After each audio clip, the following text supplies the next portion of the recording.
New polity का ये जो सीरीज़ है, इसमें हम आज इमरजेंसी प्रोविज़न लेके आपके सामने आए हैं। आपातकालीन जो प्रावधान हमारे संविधान में वर्णित है, उसका सारा महत्वपूर्ण बिंदु जो प्रतियोगी परीक्षाओं में पूछा जाता है, उससे संबंधित जितने भी तथ्य हैं, जितने भी ऐसे सार संग्रह हैं जिसे हमें पढ़ने की आवश्यकता है। नमस्कार दोस्तों, मैं संतोष कुमार झा आप सबका स्वागत करता हूं निश्चय पॉइंट के यूट्यूब चैनल पर। आज हमारा पॉलिटी का अगला क्लास है जो राज्यसभा के बाद आपको मिलेगा। इसमें हम देखेंगे आपातकालीन संबंध जितने भी प्रावधान हैं, उन सभी प्रावधानों पर एक एक करके हम चर्चा करेंगे और उनसे सभी तरीके से देखेंगे कि प्रतियोगी परीक्षाओं में किस प्रकार से प्रश्नों को घुमा कर पूछा जाता है, मॉडरेट प्रश्न को बनाया जाता है, कोट वाले प्रश्न और सुमेलित करने वाले प्रश्नों की संख्या इसमें अधिक होती है। इन सभी चीज़ों को हम क्रमवार तरीके से एक एक करके देखेंगे। सबसे पहले हम राष्ट्रीय आपातकाल देखेंगे, उसके बाद हम आपका राष्ट्रपति शासन देखेंगे। ये दोनों आपातकाल कंप्लीट करने के बाद अंत में हम एक वीडियो आपको शॉर्ट वीडियो के रूप में 5 से 7 मिनट का वित्तीय आपातकाल का अलग से देंगे। हमें इन चीज़ों को अच्छे तरीके से नोट डाउन करते हुए पढ़ने की आवश्यकता है, क्योंकि पॉलिटी के क्वेश्चंस अब बहुत ही ज़्यादा स्टेट पीसीएस में और यूपीएससी में मॉडरेट बनने जा रहे हैं। अभी आने वाली प्रतियोगी परीक्षाओं में 12 तारीख को यूपी पीसीएस अपर का एग्ज़ाम है, जिसमें आपको ये वीडियो सहायता करे आशा करता हूँ। उन सभी एग्ज़ामों को मद्देनज़र रखकर कुछ महत्वपूर्ण बिंदुओं लाए हूँ, जिसे कुछ लिखकर आपके सामने रखा हूँ और कुछ तर्क से आपको स्पीच में अपने बताऊंगा। उन सभी चीज़ों को आप सुनते हुए एक अच्छे तरीके से आप अपना प्रिपरेशन चालू रखें। आइए देखते हैं। सबसे पहले राष्ट्रीय आपातकाल जो है, अनुच्छेद 352 में इसका प्रावधान है। राष्ट्रीय आपातकाल क्या होता है उसे समझने की ज़रूरत है। राष्ट्रीय आपातकाल का मतलब होता है नेशनल इमरजेंसी, और राष्ट्रपति शासन का मतलब होता है प्रेसिडेंट रूल। यह केवल एक उद्घोषित की जाती है जब भारत अथवा इसके किसी भी भाग की सुरक्षा, बाह्य आक्रमण अथवा सशस्त्र विद्रोह का खतरा हो, तब राष्ट्रीय आपातकाल 352 का प्रयोग राष्ट्रपति के अधिकार क्षेत्र में आता है और वो उनका अधिकार प्रयोग करते हैं। दूसरा, इसकी घोषणा के बाद राज्य विधानमंडल संविधान के प्रावधानों के अंतर्गत कार्य करती है, परंतु राज्य की विधायिका एवं प्रशासनिक शक्तियाँ केंद्र के पास चली जाती है। इसे आपको समझने की आवश्यकता है कि जब यह आपातकाल लगता है तो राज्य में जो विधानमंडल यानी विधानसभा और विधान परिषद होता है, वो संविधान के प्रावधान के अंतर्गत कार्य करती है, लेकिन जो उसके विधायिक शक्तियाँ जो विधानमंडल में विधानसभा को मिली हुई होती हैं और प्रशासनिक शक्तियाँ जो होती है, उस पर एकाधिकार हो जाता है केंद्र सरकार का, जो सत्ता में केंद्र सरकार संसद में बैठी होगी। इसके अंतर्गत संसद राज्य विषयों पर स्वयं नियम बनाने का अधिकार रखती है, और इसके अंतर्गत राज्य विषय पर जो विधानसभा बना सकती थी, नियम बना सकती थी, वो संसद अब नियम बनाती है। अधिकतम समय निर्धारित नहीं है इसके लिए। यदि आपको आवश्यकता लगता है तो आप इसे 6 माह के बाद फिर बढ़ा सकते हैं, फिर 6 माह बाद बढ़ा सकते हैं, यानी अनिश्चित काल तक इसे बढ़ाते हुए चल सकते हैं।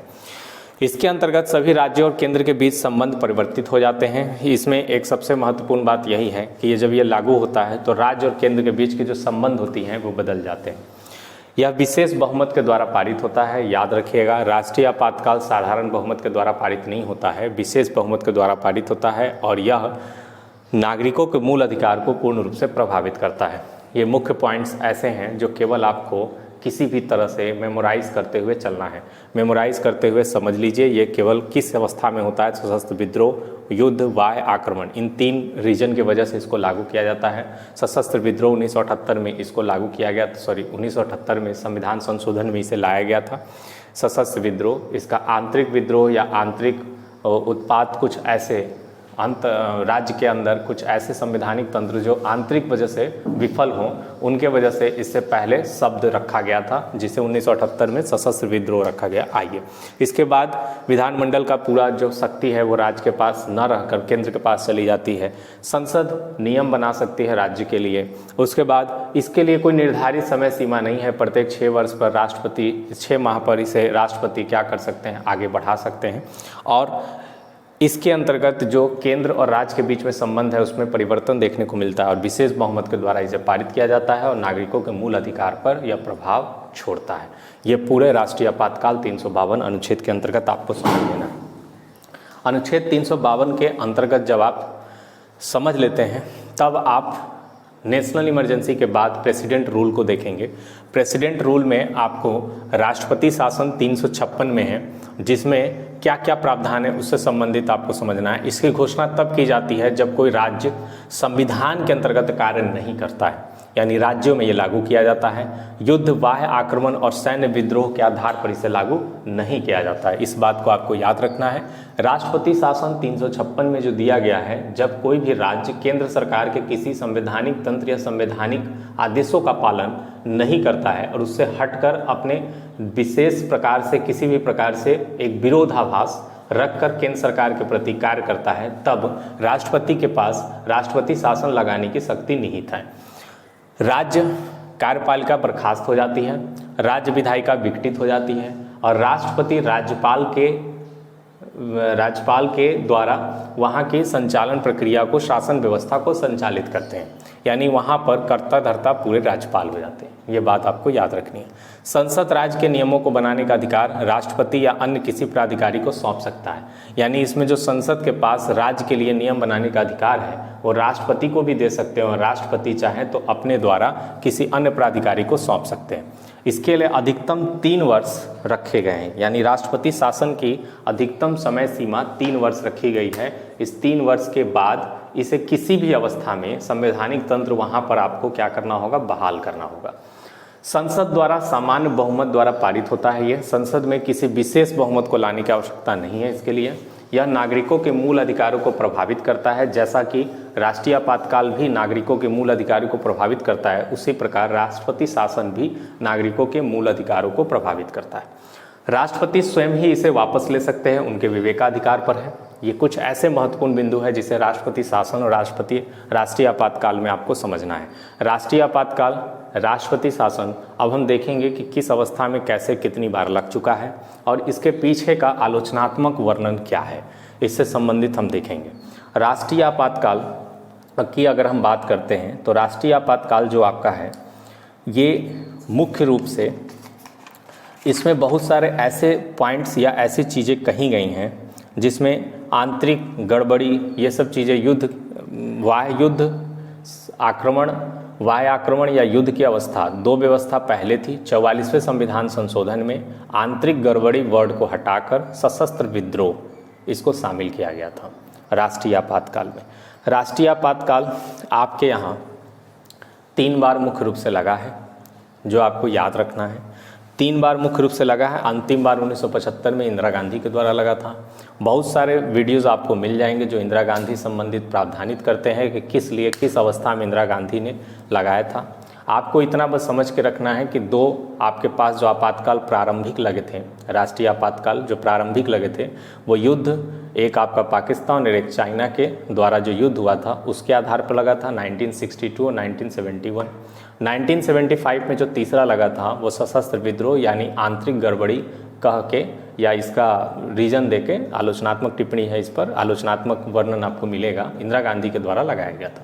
3 बार आपके पास राष्ट्रीय आपातकाल लग चुके हैं। यदि आप इसके अलावा देखेंगे राष्ट्रीय आपातकाल को छोड़कर कि जो आपके राष्ट्रपति शासन है, तो ये 100 टाइम्स से ज़्यादा यानी 100 बार से ज़्यादा लग चुका है।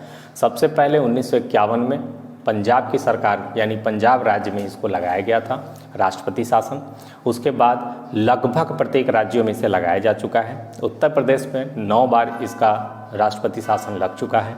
बिहार में 8 बार राष्ट्रपति शासन लग चुका है। यानी आप देखेंगे तो लगभग सभी राज्यों में राष्ट्रपति शासन लग चुका है। अगर हम इसे कंक्लूड करें इस वीडियो को, तो एक मुख्य पॉइंट्स के अनुसार जो यूपीएससी और स्टेट पीसीएस में आपको देखने को प्रश्न मिलेगा, भीमराव अम्बेडकर के द्वारा इसे मृत्यु पत्र कहा गया था। यानी ये जो प्रावधान है राष्ट्रीय आपातकाल या इमरजेंसी प्रोविज़न पूरा, इसे मृत्यु पत्र कहा गया था कि उनके द्वारा ये आशा व्यक्त की गई थी कि शायद ही कोई सरकार या शायद ही आने वाली कोई व्यवस्था, लोकतांत्रिक व्यवस्था में जो सत्ता दल में होंगे, राज्य में चाहे केंद्र में, वो किसी प्रकार से इसका प्रयोग न करें। उन्होंने ऐसा आशा रखा था और इसी आधार पर उन्होंने इमरजेंसी प्रोविज़न को मृत्यु पत्र कहा था।